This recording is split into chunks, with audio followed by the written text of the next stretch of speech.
घर में मैं और मेरे ससुर ही रहा करते थे और एक नौकरानी थी जो मेरे साथ ही सोती थी। जब मैं सुबह उठती तो मेरे पेट पर काली स्याही का निशान होता था। एक दिन मैंने अपनी नौकरानी को नींद की दवा खिलाकर अपनी जगह सुला दिया। कुछ ही देर में मेरे ससुर आए और मुझे समझकर नौकरानी, पिछले 20 दिन से रोज मेरे पेट पर एक काला निशान नजर आ रहा था। ये कुछ स्याही जैसा दिख रहा था और इस निशान से मैं बहुत परेशान हो गई थी।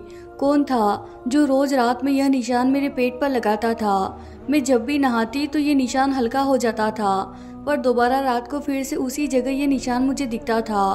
पहली बार जब मैंने ये निशान देखा तो मुझे लगा था कि शायद कुछ लग गया होगा, लेकिन अब तो ये निशान रोज मेरे पेट पर मुझे नजर आने लगा था। मैं शक करती भी तो किस पर, क्योंकि घर में मेरे अलावा बस 2 ही लोग थे, एक मेरे ससुर जी और दूसरी एक काम वाली लड़की जो कि मेरी ही उम्र की थी। बात यह है कि मेरी शादी के बाद ही मेरे पति को वापस विदेश जाना पड़ा, क्योंकि वो वहीं जॉब करते थे।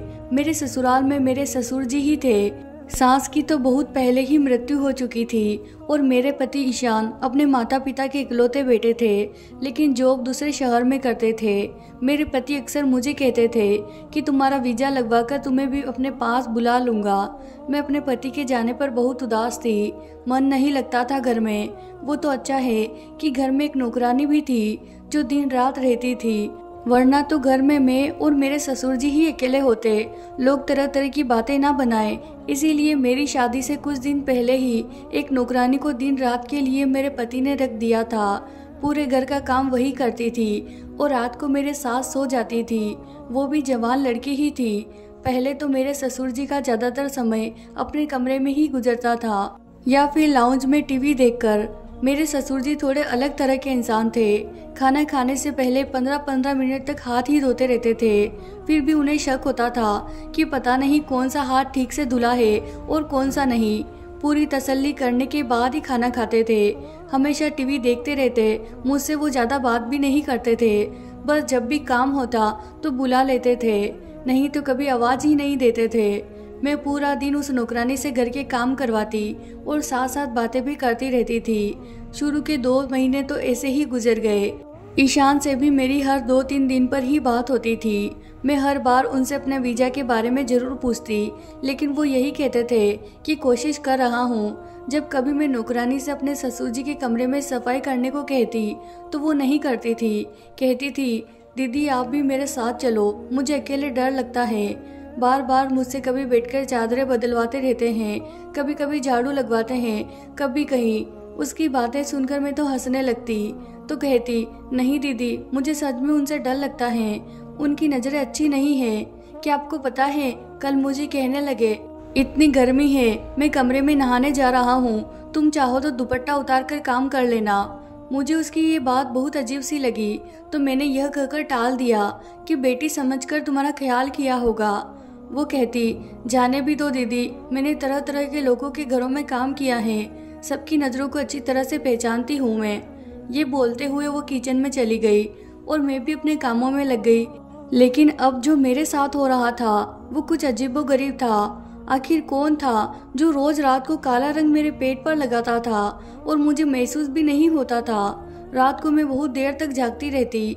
वो काम करने वाली लड़की मेरे कमरे में ही जमीन पर बिस्तर लगाकर सोती थी। रात के करीब 2 बज गए थे और मैं अब तक उठी ही थी ये देखने के लिए कि कौन ऐसा करता है। लेकिन फिर पता नहीं कब मुझे नींद आ गई। पूरा दिन घर के कामों की वजह से मैं इतना थक जाती थी कि पूरी रात के लिए उठना बहुत मुश्किल था। एक दिन तो मेरे होश ही उड़ गए जब मैंने अपने ससुर जी को उंगली से किसी खाली कागज पर कुछ लाइनें खींचते हुए देखा। मैं तो उन्हें शाम की चाय देने के लिए गई थी, लेकिन जो कुछ देख चुकी थी वो मेरे होश उड़ाने के लिए काफी था। जब उनकी नज़र मुझ पर पड़ी तो पहले तो मैं घबरा गई और मुझे देखते ही वो गुस्से में बोले, तुम बिना पूछे क्यों मेरे कमरे में आ जाती हो? क्या तुम्हें किसी ने ये तमीज नहीं सिखाई कि दरवाजे पर पूछकर इजाजत लेते हैं? पहली बार उन्होंने मुझसे इस लहजे में बात की थी। मेरा तो रंग फीका हो गया था और मैं वापस पलट गई और सीधा अपने कमरे में आ गई। अब तो मेरे दिल की धड़कनों का यह आलम था कि जैसे सीने से दिल निकलकर बाहर ही आ जाएगा। मेरे पेट का निशान अब तो मेरे दिमाग में घूम रहा था। तो क्या वो निशान मेरे ससुर जी ने लगाए हैं? दिल ये मानने को तैयार ही नहीं था। वो तो मेरे पापा की जगह है, मैं ऐसा कैसे सोच सकती हूँ। लेकिन हकीकत थी कि मेरे पेट पर जिस तरीके की स्याही का निशान होता था, मेरे ससुर जी भी उसी रंग की स्याही से कागज पर कुछ लकीरें खींच रहे थे। एक दिन मैं अपने कमरे से निकलकर किचन में गई तो मेरे ससुर जी नौकरानी के बिल्कुल पीछे खड़े थे। वो बड़े ही आराम से बर्तन धो रही थी, उसके बहुत करीब थे। मुझे ये बात बहुत अजीब सी लगी। इसका मतलब कि नौकरानी उस दिन ठीक ही कह रही थी कि मेरे ससुर जी की नज़र और नीयत अच्छी नहीं है। मैं किचन में चली गई और मैंने अपने ससुर से कहा कि पापा आप यहाँ क्या कर रहे हैं, क्योंकि मैंने उन्हें आज से पहले कभी किचन में नहीं देखा था। वो मेरी आवाज़ पर बुरी तरह से हड़बड़ाए, मुझे किचन में देखकर कुछ अलग सा व्यवहार करने लगे। इतने में मेरी आवाज़ पर वो नौकरानी भी बर्तन धोना छोड़कर मुझे देखने लगी। वो भी शायद मेरे ससुर के वहाँ होने से बेखबर थी। अजीब नज़रों से हम दोनों को देख रही थी। मैंने नौकरानी को नज़रअंदाज किया और ससुर से किचन में आने की वजह पूछने लगी तो वह कहने लगे कि मैं इस नौकरानी की छुट्टी करवा दूंगा। ये झाड़ू लगाकर बिना हाथ धोए बर्तन धो रही है, इसके हाथ गंदे हैं। वो परेशान सी हो गई, कहने लगी साहब क्यों झूठ बोल रहे हैं, मैंने सबसे पहले हाथ धोए थे, उसके बाद ही किचन के बर्तनों को हाथ लगाया है। मेरे ससुर तो उस नौकरानी से बहस पर उतर आए, कहने लगे कि तुम झूठ बोल रही हो, मेरे बेटे के पैसे हराम के हैं क्या, तुम्हें तनख्वाह भी दूं और तुम झाड़ू वाले हाथों से बर्तन धोती हो, यह तो मैंने देख लिया था, वरना ना जाने तुम कब से गंदे बर्तनों में ही हमें खाना दे रही हो। मैंने अपने ससुर से बहुत कहा कि आप यहाँ से चले जाइए, मैं खुद नौकरानी से बात कर लूंगी, लेकिन वो मुझ पर भी गुस्सा करने लगे, कहने लगे तुम्हारी ही नरमी का नतीजा है, वरना मैं इस लड़की को 2 दिन में ही सीधा कर दूं। मेरा बेटा परदेश में ना जाने कैसे कैसे अपना वक्त गुजार कर घर पर पैसे भेजता है और यह लड़की मुझे गंदे बर्तन में खाना देती है। आज से तुम ही मेरे बर्तन धो के मुझे खाना दोगी। उस पर चिल्लाते हुए आगे निकल गए। लड़की तो रोने लगी, कहने लगी मुझे यहाँ काम नहीं करना, पैसे लेते हैं तो अपनी मेहनत के लेते हैं, हमने अपनी इज्जत नहीं बेच रखी है जो यह साहब मुझे इतनी बातें सुना रहे हैं। वो भी गुस्से से नौकरी छोड़ने को तैयार बैठी थी। मैंने उसे अपने गले लगाकर चुप करवाया। मैं ससुर जी के साथ अकेला नहीं रहना चाहती थी। मुझे यह हौसला था कि एक औरत मेरे साथ रहती है। अभी तो मैं एक परेशानी से निकल नहीं पाई थी कि मेरे पेट पर काली स्याही के निशान आता कहाँ से है। एक नौकरानी के कमरे में होते हुए कैसे मेरे ससुर जी मेरे कमरे में आ सकते हैं। मैंने नौकरानी से कहा कि तुम बर्तनों को हाथ नहीं लगाना, मैं खुद धो दूंगी, लेकिन तुम काम छोड़कर मत जाओ। मैंने बड़ी मुश्किल से नौकरानी को राजी करके किचन से बाहर निकाला। तभी लोन में मेरे ससुर मेरे पति से फोन पर बहस कर रहे थे कि वो नौकरानी को घर से निकाल दे, लेकिन मैं भी सोच चुकी थी कि ईशान से साफ कह दूंगी कि नौकरानी को मैं कभी नहीं निकालूंगी। अब तो मैं बिल्कुल भी अकेले रहने के हक में नहीं थी। मैंने ईशान से भी कह दिया कि अगर नौकरानी चली गई तो मैं भी अपने मायके चली जाऊंगी। पापा को बर्तनों से तकलीफ है तो मैं खुद धो दूंगी। मेरे पति ने अपने पापा को ना जाने कैसे समझाया, क्योंकि अब वह बहस नहीं कर रहे थे। मैं खुद बर्तन धोने लगी। मैं खाना ससुर के सामने खुद रख देती थी। अभी मैं कुछ देर आराम के लिए अपने कमरे में जाने लगी तो वो मुझसे कहने लगे कि आज के बाद मुझे यह नौकरानी मेरे कमरे में नजर ना आए। आज के बाद मेरे कमरे की सफाई का ख्याल तुम रखोगी। यह सुनकर मैंने सर हिला दिया। मैंने सोचा कि अब सब गुस्से में है, 2-4 दिन काम कर लेती हूँ, फिर खुद ही ठीक हो जाएंगे। लेकिन मुझे क्या पता था उनका मुझे अपने कमरे में बुलाने का मकसद क्या था। मैं जब ससुर के कमरे में गई ताकि उनके कमरे में सफाई कर दूं, ससुर फिर से काली स्याही से सफेद कागज पर लकीरें खींच रहे थे। मुझे देखकर जल्दी से सब कुछ दराज में रख दिया और सीधे होकर बैठ गए। मैंने कहा पापा मैं सफाई कर दूं? तो कहने लगे हाँ कर दो। मैंने उनके बेड की चादर बदली और झाड़ू लगाने लगी, लेकिन वह बार बार मुझे ही देख रहे थे। एक बार भी उन्होंने मुझसे नजरें नहीं हटाई थी, और अगर वो यूं ही देखते तो मैं कभी भी सुकून से काम नहीं कर सकती थी। मेरे हाथ भी घबराहट के मारे कांपने लगे। मैं बार बार दुपट्टे से अपना चेहरे पर आने वाला पसीना पोंछ रही थी, साथ ही साथ कालीन पर झाड़ू भी लगा रही थी। मेरे ससुर कुर्सी से उठकर मेरे पास आ गए। वो मेरे सामने खड़े हो गए तो मुझे भी खड़ा होना पड़ा। मुझे कहने लगे इतनी गर्मी है, तुम अपना दुपट्टा उतार कर झाड़ू लगा लो, मैं तो वैसे भी वॉशरूम में नहाने जा रहा हूँ, कमरे में कोई नहीं है। उनका इस तरह से धीरे से बात करना मुझे तो हैरत हो रही थी। वो तो हमेशा तेज आवाज से ही बात करते थे। मुझे नौकरानी की बात याद आ गई। मैंने कहा नहीं, मुझे अपना दुपट्टा पहनकर काम करने की आदत है। अभी मैं यह कह रही थी कि उन्होंने अपनी जेब से रुमाल निकाला और मेरे चेहरे से पसीना साफ करने लगे। मैं पीछे हटी, वो भी घबरा गए और फौरन वो अपने कमरे के वॉशरूम में चले गए। मेरे दिल की हालत तो ऐसी थी कि धड़कन चलना ही भूल गई थी। मुझे तो अब अपने ससुर के कैरेक्टर पर शक होने लगा। मैंने जल्दी जल्दी उनके कमरे की सफाई की और कमरे से बाहर निकल गई। पूरा दिन मैं परेशानी में थी। रही बात रात की, तो जब मैं नौकरानी के साथ अपने कमरे में आई तो वो जमीन पर अपना बिस्तर बिछाने लगी। मैंने कहा, रीना जरा इधर आओ, मेरी बात तो सुनो। मैंने सोचा मुझे नौकरानी को सारी बात बतानी चाहिए। वो अपना बिस्तर छोड़कर मेरे पास आकर बैठ गई। मैंने उससे कहा कि तुम जो कुछ भी मेरे ससुर जी के बारे में कहती हो, मुझे भी वो सच लगने लगा है। फिर मैंने उसे यह भी बता दिया कि रोज मेरे पेट पर काली स्याही का निशान होता है। यह बात सुनकर वो मुझे हैरत से फटी आंखों से देखने लगी। कहने लगी, दीदी मुझे तो आपके ससुर पर पहले से ही शक है। मुझे तो लगता है कि वह आप पर कुछ गलत भी करते हैं। हमारे गांव में भी एक ससुर ने गलत करके अपनी बहू से शादी कर ली थी। उसका पति भी बाहर रहता था। नौकरानी की बात सुनकर मेरे होश उड़ गए। पहले तो साहब मुझे देखते रहते थे और अब मेरी जब भी उन पर नजर पड़ती तो वो आपको ही देख रहे होते हैं। मुझे भी निकालने के चक्कर में है, इसीलिए तो बिना वजह मेरे हर काम में नुक्से निकालते हैं। मेरा जी तो यह सब सुनकर घबराने लगा है। मैं अपना कमरा लॉक करके सोने लगी थी। अब मेरे पेट पर निशान भी नहीं होता था। अब तो मुझे यकीन होने लगा था कि रात को जरूर मेरे ससुर ही मेरे कमरे में आते हैं। शायद कोई गलत काम भी करते हैं, लेकिन ऐसे कैसे मुमकिन था। जब से मैंने कमरा बंद करना किया, मेरा ससुर मुझे घूर घूर कर देखने लगे थे, लेकिन मैंने परवाह नहीं की। कुछ दिन के बाद ही मेरे ससुर मुझ पर चिल्लाने लगे। कहने लगे कि तुम अपने कमरे का दरवाजा क्यों लॉक करती हो? मेरा बेटा तुम्हें मेरी जिम्मेदारी पर छोड़कर गया है।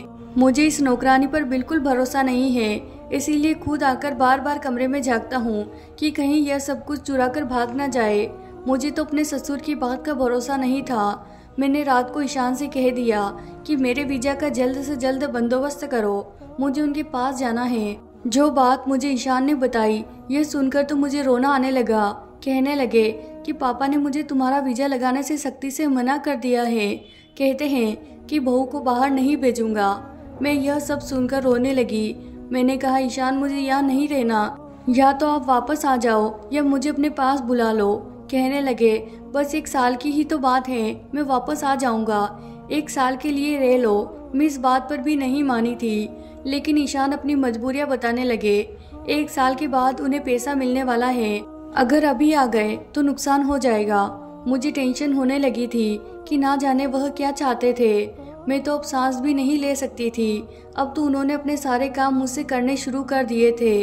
जिस दौर से मैं गुजर रही थी वो मैं ही जानती थी। अब तो वो हर बात पर मुझे बुलाने लगे।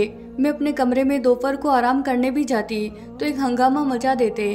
तुम्हें मेरी कोई फिक्र नहीं है, मुझे खाना देकर समझती हो कि तुम्हारी जिम्मेदारी पूरी हो गई है। मैं ईशान से तुम्हारी शिकायत करूंगा। मैं उनके रोज रोज की बहस से तंग आ चुकी थी। मैंने कहा कि आप बताइए मुझसे क्या काम है। मैं आपका कमरा खुद साफ करने जाती हूँ, आपके सारे काम करती हूँ, खाना चाहिए सब कुछ समय पर देती हूँ। इसके अलावा और क्या क्या जिम्मेदारी है? वह कहने लगे कि तुम मेरे पास बैठकर मुझसे बातें ही नहीं करती, मुझे समय नहीं देती। यह मेरे लिए एक चौंकाने वाली बात थी कि मैं बैठकर उनके साथ बातें करूं। भला मैं उनसे क्या बातें कर सकती थी? उन्हें खुद ही यह सोचना चाहिए था। ना ही उनका कोई दोस्त था कि वो घर से बाहर जाते या कोई दोस्त घर आए। गांव में भी उनके सख्त आवाज के चर्चे आम थे। लोग उनसे बात करने से पहले घबराते थे। इस बार मैंने उनकी बात से साफ इनकार कर दिया।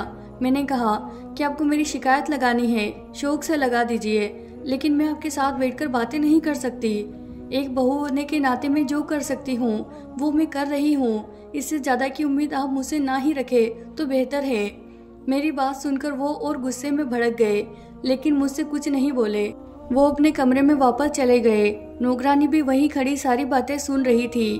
कहने लगी, दीदी आपने बिल्कुल ठीक किया है। भला आप कोई साहब की पत्नी थोड़ी है जो घंटों उनसे बातें करती रहे। मुझे नौकरानी की बात सही लगी, मेरा भला चाहती थी। अब मुझे लगा अच्छा ही है वो मुझसे नाराज हो गए हैं, कम से कम अब मुझे परेशान तो नहीं करेंगे। लेकिन जो मेरे साथ रात को हुआ मैं तो बहुत डर गई। सुबह मेरे पेट पर काले रंग का निशान फिर से लगा था। नौकरानी अब तक सोई पड़ी थी। मैंने उसे बताया तो कहने लगी, मेरा सर भारी है, मुझे नींद आ रही है, रात भर मुझे होश नहीं था कि कहाँ सोई हूँ। फिर कहने लगी, हाँ मुझे याद आया, रात को मेरे सर में हल्का सा दर्द था, साहब ने मुझे एक सर दर्द की गोली दी थी। कहने लगी, यह खा लो ठीक हो जाओगी। लेकिन ना जाने वह खाते ही मुझे होश ही नहीं रहा और मैं यह सोचने लगी कि इसने तो गोली खाई थी, लेकिन मैंने ऐसा कुछ नहीं खाया था। मुझे क्यों याद नहीं आता और फिर क्यों मेरे पेट पर यह निशान होते हैं। अब मैं सोच चुकी थी कि चुप नहीं रहूंगी। मैंने रात को नौकरानी को एक नींद की गोली खिलाई और अपने बेड पर सुला दिया और खुद छुप गई। नौकरानी को मैं पहले ही बता चुकी थी कि वो मेरी मदद करने को तैयार थी। मैं पर्दे के पीछे छुपी हुई थी। जब रात के 2 बजे मेरे ससुर मेरे कमरे में आए और मेरे बेड के करीब जाने लगे। जैसे ही वो बेड के करीब पहुंचे, मैंने लाइट जला दी। मेरे ससुर उसी टाइम पीछे हट गए, मुझे अपने पीछे देखकर हैरान हो गए और कमरे से बाहर निकल गए। उसी समय वहाँ 2 आदमी घुस आए और मुझे और मेरे ससुर जी को रस्सियों से बांध दिया। मेरे हाथ पीछे बंधे हुए थे। मेरी आंखों से तो बेबसी के आंसू निकल रहे थे। दूसरी कुर्सी पर मेरे ससुर बैठे थे, उन्हें भी रस्सियों से बांधा हुआ था। सामने 2 मर्द खड़े थे और मेरी अलमारी से सारा सोना निकाल रहे थे। वो नौकरानी उनके साथ खड़ी थी। सारा खेल उसी का रचाया हुआ था। वो कहने लगी कि वो तो कब का हर चीज से हाथ साफ कर चुकी होती, बस मेरा भरोसा जीतना चाहती थी। जानबूझकर उसने मेरे मन में मेरे ससुर के बारे में शक डाला था। मेरे पेट पर निशान भी वही लगाती थी और मेरे ससुर से मेरे खिलाफ बात करती थी कि आपकी बहू अच्छी नहीं है, आपको समय देने को तैयार नहीं है, इसीलिए तो आपसे कोई बात नहीं करती। वो अच्छी तरह जानती थी कि मेरे ससुर कुछ वहमी है, इसीलिए उनके सामने जानबूझकर झाड़ू वाले हाथों से बर्तन धोती थी।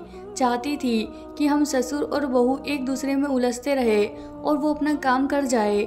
जब मैंने उसे अपना प्लान बताया तो उसने अपने 2 आदमियों को बुला लिया। उसने कोई नींद की दवा नहीं खाई थी। वो मुझे और मेरे ससुर को एक कमरे में इकट्ठा करना चाहती थी। इसीलिए उसने रात को मेरे ससुर से कहा कि आपकी बहू मुझे अपनी जगह पर सुलाकर रात को किसी से मिलने चाहती है। अगर यकीन न आए तो रात को कमरे में आकर देख लेना। इसीलिए मेरे ससुर रात को मेरे कमरे में आए तो बेड के पास जाकर यही देखने लगे कि सो कौन रहा है। तभी मैंने लाइट जला दी। मुझे कमरे में देखकर वह वापस जाने लगे तो दरवाजे पर 2 मर्द खड़े थे जिनके हाथ में तेजधार चाकू था। इन मर्दों के कमरे में दाखिल होते ही नौकरानी उठकर खड़ी हो गई। हम दोनों बहू और ससुर को रस्सियों से बांधकर सब कुछ चोरी करने लगी। अचानक से हुआ ये कि उसी रात ईशान वापस आ गए। हमें सरप्राइज देना चाहते थे, लेकिन जैसे ही घर पहुंचे, घर का मेन गेट खुला था तो वह घबरा से गए। जब अंदर आए तो मर्दों की आवाजें सुनकर समझ गए कि कोई चोर घुस आए हैं। उन्होंने ससुर के कमरे में जाकर पुलिस को कॉल किया। कुछ ही देर में पुलिस घर पहुंची और हम बाल बाल बच गए। मैंने अपने पति से दूसरे शहर जाने से सख्ती से मना कर दिया कि हम कम पर गुजारा कर लेंगे, लेकिन किसी नौकर को दिन रात अपने घर नहीं रखेंगे। वह घर के भेदी होते हैं और फिर जब मौका मिलता है अपना काम कर जाते हैं। शादी को 5 साल गुजर चुके हैं। अब मेरे 2 बच्चे भी हैं, लेकिन मैं घर के सारे काम खुद करती हूँ। अगर मेरा पति नौकरानी के लिए कुछ कह भी देता तो मैं साफ इनकार कर देती हूँ। तो प्यारे दोस्तों, ये थी हमारी आज की कहानी। अगर आपको हमारी कहानी पसंद आती है तो इसे ज़रूर लाइक कीजिए। साथ ही आप चैनल पर नए हैं तो इसे सब्सक्राइब करना बिल्कुल ना भूलें। धन्यवाद दोस्तों।